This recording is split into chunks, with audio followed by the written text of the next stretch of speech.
A happy Thursday. Welcome to Send It In, presented by BetMGM here on the BetMGM Network. Another great show for you guys today. We continue our NL West previews. We've looked at the Dodgers, the Padres. We've looked at the Arizona Diamondbacks. Today we dive into the San Francisco Giants. Maybe talk a little Golden State Warriors as well. Mark Willard standing by, going to get his thoughts on the teams out there in the Bay Area. Also, we got round one of the Genesis Invitational teeing off here in a few minutes out at Torrey Pines. We're going to look at some live three balls, maybe some good betting opportunities there. March Madness continue to draw closer and closer. We'll look at some glassatology, break down some of the projected 7, 8, 9 seeds, some of the teams I like and don't like as we start gearing towards March. Lucy Burdge going to join us later on in the show, break down Alex Bregman going to the Boston Red Sox. Then we wrap everything up with our favorite plays of the day. As always, any questions, any comments, any thoughts that you guys have for us, make sure you follow us at the BetMGM Network. You can go to YouTube, you can go to Twitch,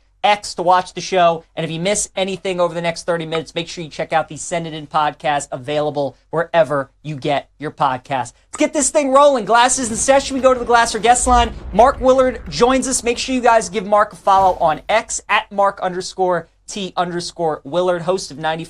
host on 95.7 The Game in the Bay Area. Make sure you check out his show, Willard and Dibs, 2 to 6 p.m. Pacific time, weekdays, Monday through Friday. Mark, great having you back on the show, man. Before we talk about the San Francisco Giants, I think what's tough about being a Giants fan is the division that you guys play in. You obviously got the reigning World Series champion Dodgers. You got the Padres, who are going to be awesome again. We were talking about the D-backs yesterday. They might be a playoff team. Like, man, when you look at this division, just how brutal is it for the Giants?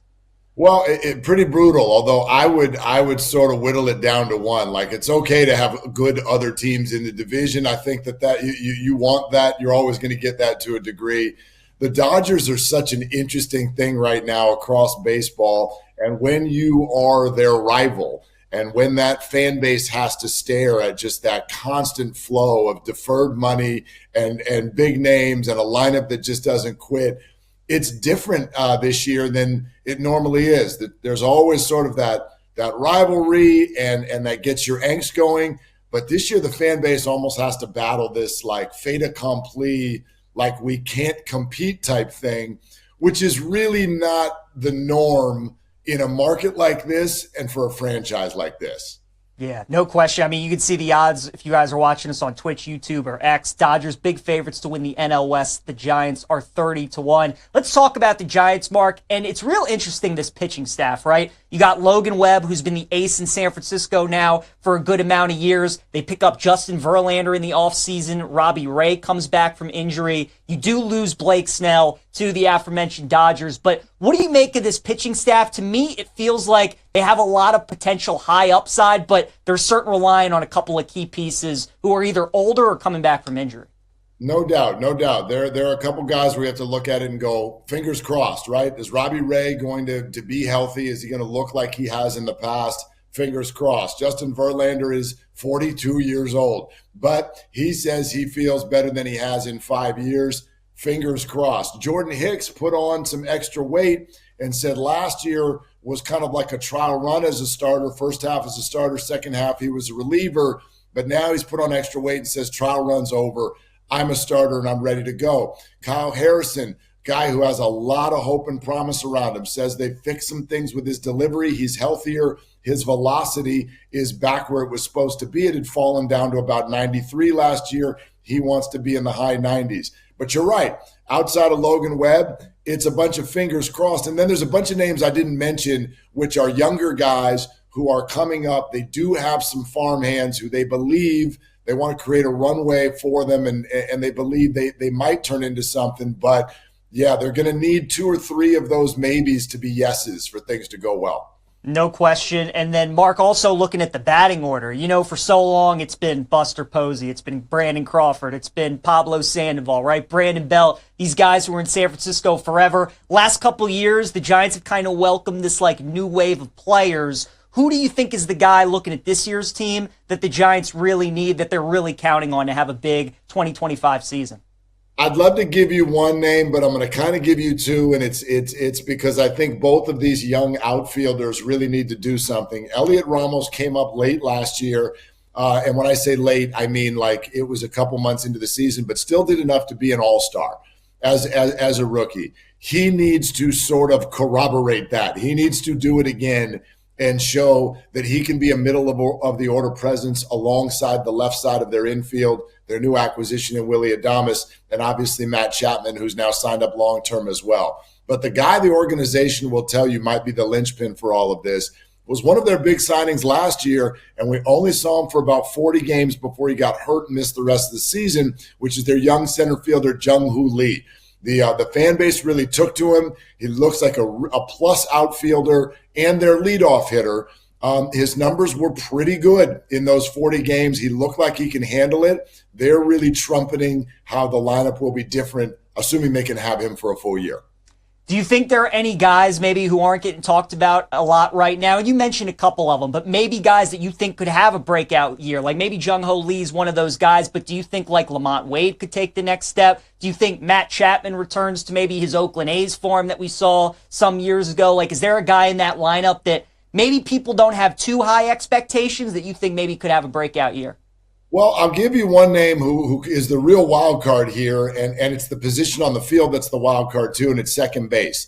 And they're going to use a young kid named Tyler Fitzgerald, who also came up last year, went into double digits in home runs, and I think kind of surprised everybody. There were some other middle infielders that the organization has been tracking to be the future, and they didn't work out so well. And this guy came up, and he looked like he had the factor, and so he played a lot of shortstop last year, but now they've signed Adames, so they're going to move him over to second base, create a runway for him to actually be the starter and see if he can, same as Elliot Ramos, do what he did last year. He's got a little swagger to him. He's a fast player. He's an exciting player. We just don't know if he's really got those big league goods. But if he can do that again, then they start to flirt with having like a real lineup that has some depth to it.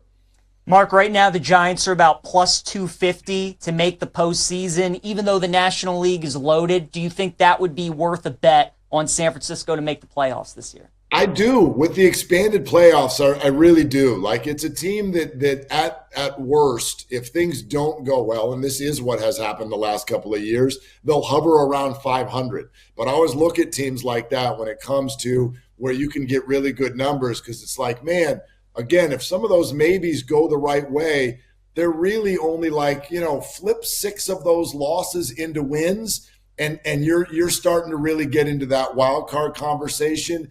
And now with the experience at the top of the pitching staff, Logan Webb, Robbie Ray, Justin Verlander, if those guys stay healthy and perform the way they have in the past, pitching and defense wins, and the Giants, I think, have a better shot at that formula than they have the last couple of years.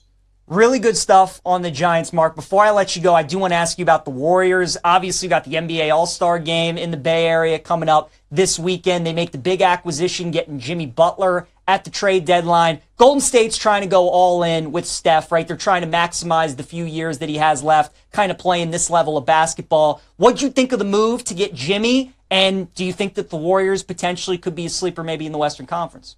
I don't know if I would yet call them sleeper. It's funny because there was all this optimism because they get Jimmy Butler, they win 2 games, and then last night, they played Dallas with no Anthony Davis and none of their big men, and they lose the game. And Kyrie goes off, and now everybody's like, oh gosh, they're a disappointment again.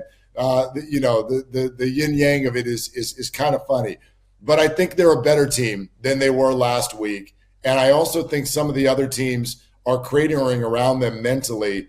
Dallas loses Anthony Davis for a while. The Phoenix locker room is a mess. They can't win a game. Sacramento loses De'Aaron Fox. And those are the teams that they were battling to kind of get into that 6, 7, 8 conversation. I do think the Warriors will get one of those spots. I do think they'll be a playoff team, and they can certainly be scary for an opponent early in those Western Conference playoffs. Do I think that they have a run in them to the Western Conference Finals or beyond? I don't. I still think age is a problem for them. I still think there are defensive things on the court that they're trying to figure out in this blend of young and old. And Jonathan Kuminga is going to come back from injury soon, and we really don't know how he's going to blend with Jimmy Butler. But there's no doubt that the Butler acquisition It made them better. It gives them more credibility. It gives them more options in the final 5 minutes of basketball games. So I do think that will push them at least into the playoffs. It's definitely going to be interesting to watch second half of the season. No doubt about that. Mark Willard, make sure you guys give him a follow on X at Mark_T_Willard. Check him out, 95.7 The Game out in the Bay Area. Willard and Dibs, 2 to 6 p.m. Pacific time, weekdays, Monday through Friday. Mark, always great having you on, man. Enjoy the rest of basketball season, baseball season as well. Hope to catch up again with you soon. Anytime, PJ. Thank you so much. Absolutely. Thanks, Mark. All right, guys, let's continue previewing the San Francisco Giants here on Send It In. And again, this division is tough, right? You got the Dodgers, you got the Padres, you got the Arizona Diamondbacks. The Giants, you get some nice odds on them. 80-1 to win the World Series if you want to get that ambitious. 35-1 to win the National League. 30-1 to win the NL West. And as I was mentioning with Mark, plus 250 to make the playoffs if you like the San Francisco Giants. Really not any player awards that I would dabble with San Francisco. Logan Webb would probably be the smartest one with your money. He's 25 to win, 25-1 to win NL Cy Young. Really durable pitcher. He pitches in arguably the most pitcher-friendly ballpark in baseball. His sinker combination in that park, especially when it's nighttime and the wind's blowing in and it's really difficult to hit home runs. Logan Webb he's the perfect pitcher in that ballpark. So maybe going with him 25-1 to win NL Cy Young, always a solid bet. As for like anybody on the Giants to win MVP or anything like that, like we were talking about with Mark, really, to be honest with you guys, like unless you really follow baseball, they got a lot of players on their team that probably a lot of people haven't heard of. They're going to need to strike gold with a couple of these guys. But look, the Giants are a great organization. It feels like every other year or once every 3 years, they do have a good team. They make a push to the postseason. It's just that National League is so brutal. They got the 3 teams in their division. Then they got the NL East to deal with the Braves, the Phillies, and the Mets. I expect the Nationals to be much better. Somebody out of the NL Central's got to make it. The Cubs should be much improved. The Brewers are always a good team. So it's going to be tough this year for San Francisco. I think we need a higher price. I need something, to be honest, like plus 350, 4-1 to get involved on the Giants to make the postseason. So no interest in the Giants at all. I think the Giants this season are going to be a good under team. A lot of their games are going to be like 7.5, 7, but I think in a bunch of those games, the under is probably going to be the good look because I do expect their pitching to be pretty solid, especially early on in the season when all these guys like Robbie Ray and Justin Verlander, when all of them are healthy. But their lineup just has a lot of question marks, and they're relying on a lot of these pieces. They're trying to see which guys they can build around moving forward. So it's brutal that the division that they play in, they should have a good pitching staff, but nothing really I want to do with the San Francisco Giants. Their win total's at 79.5. Maybe you think about an under there. But to be honest with you guys, Giants, total pass for me for the 2025 season. But if you're a Giants fan, obviously just hoping that you can find some players, especially in that batting order, that you can build around moving forward. All right, let's talk some golf here on Send It In. Go a little golfing with Glasser. First round of the Genesis Invitational out at Torrey Pines. We are off and running this week in golf. Shawnee Sharp, let's give us some afternoon 3 balls that we got. What's the first one up? Yeah, Peach. The first one that we've got is Roy McIlroy, Victor Hovland, and Adam Scott at 114. Roy McIlroy is minus 120. Vic is plus 260, and Adam Scott is at plus 275.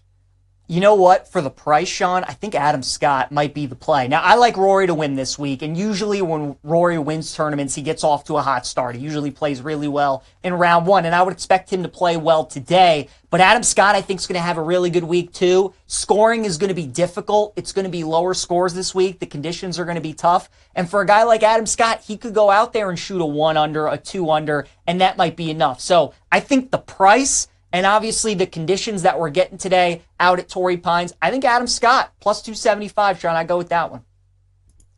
All right, next one we got here is also at 114, Siwoo Kim, plus 150, Aaron Rai, plus 190, or Billy Horschel at plus 190. Let's go with Billy Horschel at plus 190. Siwoo, the rightful favorite, but I think the conditions today and Billy Horschel just playing tough golf courses, especially when it gets a little bit windy, when it gets rainy, U.S. Open type golf, longer course. Billy, he just grinds it out, man, and he finds ways to make pars. He's got a really good short game. He can flight his ball in the wind very well. So it feels like to me there's a lot of boom or bust potential with Aaron Rai, Siru Kim potentially. I think Billy's probably the safest option, and I like getting his price at plus 190, so I'll go with Billy. All right, next one here for you is at 1:58 p.m. Eastern Time. Patrick Cantlay plus 138, Tommy Fleetwood plus 150, or Max Homa plus 275. You know what? Let's go with Tommy Fleetwood. Max Homa, something's wrong with him right now. I don't want any part of Max Homa. Great golfer, but just right now he's going through it. Patrick Cantlay is obviously super steady. He's one of the better golfers in the world, but Cantlay's track record on difficult golf courses is not very good. And Tommy Fleetwood, this is kind of the golf that he excels in, kind of like Billy Horschel. When par is a good score, you got to make tough pars. You got to be accurate this week. Keep it in the fairway, hit greens, got to be good approach play. That's what Fleetwood does. So again, I like the price with Tommy. I would look at him plus 150. All right, next one here is also at 1:58 p.m. Eastern Time. Shane Lowry at plus 150, Jason Day plus 160, or Stefan Jager at plus 230. Yeah, it'd either be Lowry or Jay Day. We talked about a couple days on the show. Australians tend to play pretty well here at Torrey Pines because of the POA grass. That's what they grew up on. So I like Adam Scott this week. I would understand a lot of people that like Jason Day, usually plays really well out in California, but I would actually go with Shane Lowry at plus 150. Shane's in great form. And again, I think because of the conditions and how difficult the course is, I would give the edge to him, get off to a good start. So I'll go with Shane at plus 150. All right, now we're looking at 2:09 p.m. Eastern Time for tee times here. Ludwig Aubert at plus 150, Jordan Spieth plus 188, or Tom Dietrich at 2-1. You know what? I think this is my favorite three ball. So Jordan Spieth's playing really well. He was in contention at the Waste Management Phoenix Open. Dietrich won the Waste Management Phoenix Open. And then you have Ludwig, who's kind of been a little sick. He's been battling some things. He played really well in the first two rounds at Torrey Pine 3 weeks ago. I think the fact he's teeing up this week tells me that he's back, he's ready to go, he's feeling better, and Ludwig's game should match up really well. Ludwig in his career so far, even though he's only been on tour a couple of years, especially on these difficult courses, he's usually awesome on Thursday and Friday. And then we get to the weekend and he usually falls off. So for a round one bet, I think Ludwig, great bet. I'll go with him plus 150. All right, next up we got Willie Z at plus 138, Matt Fitzpatrick, easy for me to say, at plus 175, or Adam Hadwin at plus 230. Let's go with Willie Z, right? Torrey Pines is a U.S. Open golf course, and anybody that follows golf knows that U.S. Open tracks usually mean Willie Z towards the top of the leaderboard. These are kind of the courses he excels on. You need to drive the ball long, you need to hit it straight, and you need to putt well on fast greens. Willie Z does all three of those things, so I'll go with him at plus 138. All right, two more here for you, Peej. At 2:20 p.m. Eastern Time, both these tee times. Maverick McNeely at plus 138, a guy that you're pretty high in. Harris English at plus 175, or Nick Taylor at plus 230. Let's go with Harris English at plus 175. I do like Matt McNeely, but I like Harris English better for round one, and I like his price better at plus 175. He just won here 3 weeks ago, so he's got to be looking forward to getting back and teeing it up. Got some good vibes, some good memories of what happened pretty recently. And also he's got good track record at Torrey Pines, not only just with the win 3 weeks ago, but in prior appearances too. So I'll go with Harris English plus 175. All right, last one here for you, Peej. It's a pretty marquee group here. Scotty Scheffler at plus 105, Colin Morikawa at plus 220, or Hideki Matsuyama at plus 250. Yeah, really good group. So obviously Scotty would be the smart money, right? You're getting him at plus money. He's still working his way back from injury. He hasn't been great, though, in the first round in these couple tournaments that we've seen him in Phoenix and at Pebble Beach. I think he could maybe get off to a little bit of a slower start today. I do see some value on Morikawa and Matsuyama, two guys that usually play really well on longer golf courses. So I would more so lean towards Hideki at plus 250, but I think Morikawa would be a good bet as well. Fade and Scotty, who, if I had to pick between the three of these guys, who would have the better finish this week, it would be Scotty, but for round one, I think there's some value on Morikawa and Matsuyama. All right, let's talk some college basketball here on Send It In. B Mills, hey PJ, I'm with you on Rory this week. Took him at top 5 plus 140. Parlay of him and Scheffler to be top 10 at plus 115. Also interested to hear who you got in the Maryland game tonight. B Mills, I'm glad you asked because that's coming up in PJ's plays later on in the show. I think this is a great week, though, to take Rory and Scotty, right? There are certain weeks on the PGA Tour where you just roll with the chalk, and I think with how difficult the course should play this week, I think it's a good week to roll with Scotty and Rory. As for college hoops, we've been making our way through the seed lines here on Glassatology. Now we're going to look at the 7 seeds projected right now by a bunch of bracketologists. We got Mississippi State, Creighton, Louisville, and Oregon as the projected 7 seeds. I don't really like any of these teams, to be honest with you guys, outside of Oregon. That's the only team I like. Mississippi State is a fraud. They can't beat good teams. They beat teams that are worse than they are, but you ask them to beat a better team, they can't do it. They played 7 ranked teams in SEC play. They're 1-6 in those games, with their only win coming in overtime. They just don't beat teams better than them, so I want no interest in Mississippi State come March. Then we got Creighton. You got to give Greg McDermott a ton of credit. They lost one of their better players, Pop Isaacs, earlier in the season.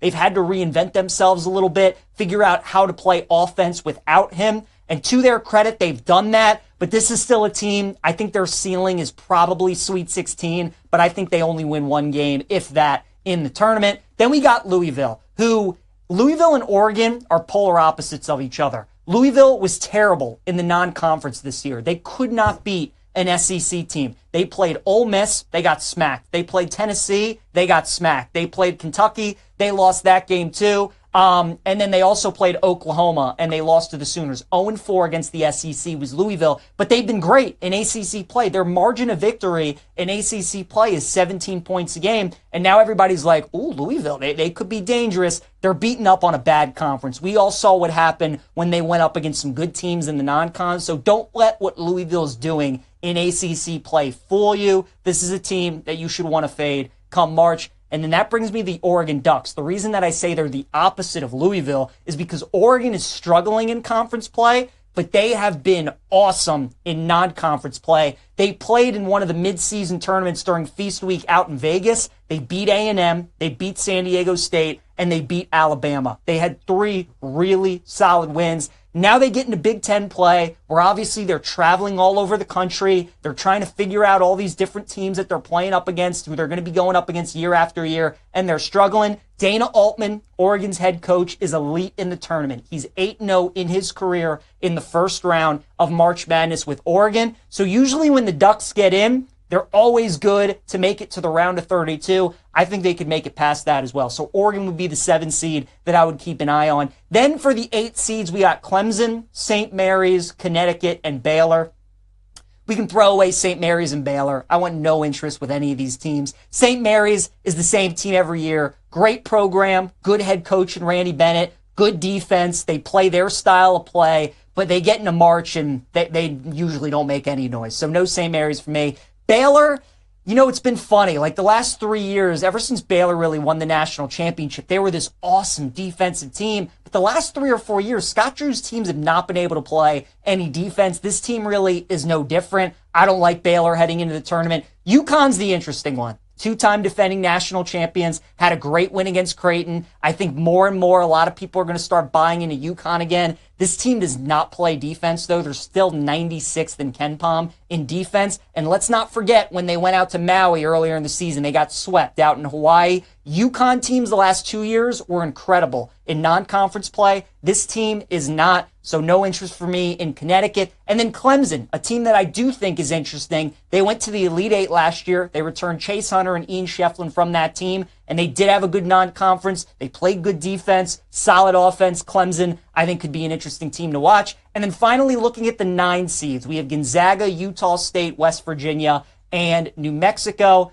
None of these teams, New Mexico and Utah State, the Mountain West teams, you can just throw them out year after year. Gonzaga, I'm throwing them out too. Zags haven't beaten anybody this season. They beat Baylor the very first game of the season out in Seattle. Ever since then, all the tournament teams that they've played, they've lost to. West Virginia, Kentucky, UCLA, St. Mary's, UConn. They lost to all these teams. I'm out on the Zags. West Virginia could be interesting, especially as a 9 seed, because they have beaten some of the best teams in college basketball. They've beaten Arizona. They've beaten Kansas. They've beaten Iowa State. They've beaten Gonzaga. They've beaten tournament teams. They've beaten some higher teams. So as a 9 seed, if West Virginia is able to get past the first round, could be an interesting upset pick potentially in the tournament. All right, let's get to the lines then. Check in with Lucy Burdge. Give Lucy a follow on X at Lucille Burdge, BetMGM network writer and host. Look at that smile. Man, is she excited because she has a new infielder.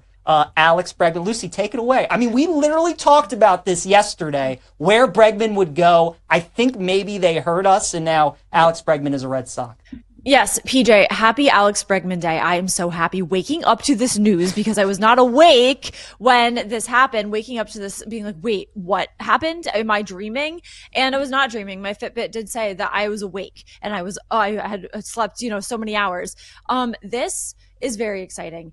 The Red Sox are back. That's the vibe now, is the Red Sox are back. The optics of this almost as good as how now the team is on the field, because now the Red Sox are willing to spend. They're willing to spend money. The John Henry Instagram story that Linda Pizzuti, his wife, posted of him sitting in front of his regal fireplace, because he's a billionaire, don't you know, with a cigar, and he is celebrating this. This is very, very exciting, and now the Red Sox are back, and could they possibly be back to the mindset that they had back in 2004, where now it's, we want to win a World Series, and that's what we're going for. So now there's a lot of optimism. The optics are great. How the team shapes out, the lineup, and how the team shapes out on the field is very exciting. So now there's a lot to look forward to with this team during the bleak final weeks of ramping up through spring training to the season beginning.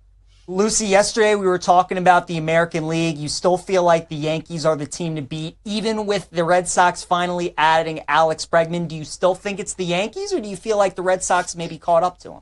This could be the year that the Red Sox do kind of leapfrog them in the standings and they win the division. We were talking about this yesterday too, PJ. I'm sure he was listening. And I was saying this to Shawnee Sharp before coming on here, that I did jinx the Cubs or any other teams and reverse jinx the Red Sox by saying Cubs yesterday, so that then he would sign with the Red Sox. So I think he was watching, the Red Sox organization was watching, and they were like, you know what? We don't want this mindset out there that he's not going to sign here. So they signed him and they got it done. And now they are, better team than the Yankees. If you think that the Red Sox can win the division and the Yankees will come in second in the division, plus 775 at BetMGM, which could be how it shapes out.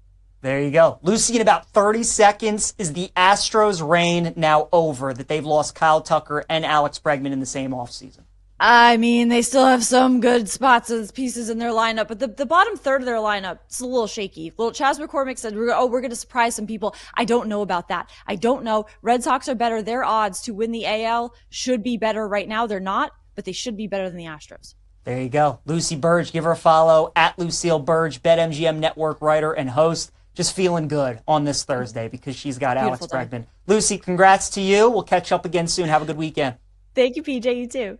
All right, guys. A promo now from our friends at the BetMGM Network. We got a brand new lineup coming this Sunday at the BetMGM Network. It's the return of Sunday's Bets, 9 a.m. to noon Eastern Time with WFAN's Pat Boyle and Sean Marash. Then from noon to 4 p.m. Eastern Time, we have PJ Glasser and Denton Day take you inside the betting lines, keeping you ahead of the live action as the game unfolds. And then it's Bet Nation live from Dallas, 4 to 8 p.m. Eastern Time. Eric Chiafalo and Zach Wolchuk. So make sure you guys check out our new lineup on Sunday. All right, we got about 40 seconds left here to wrap up the show.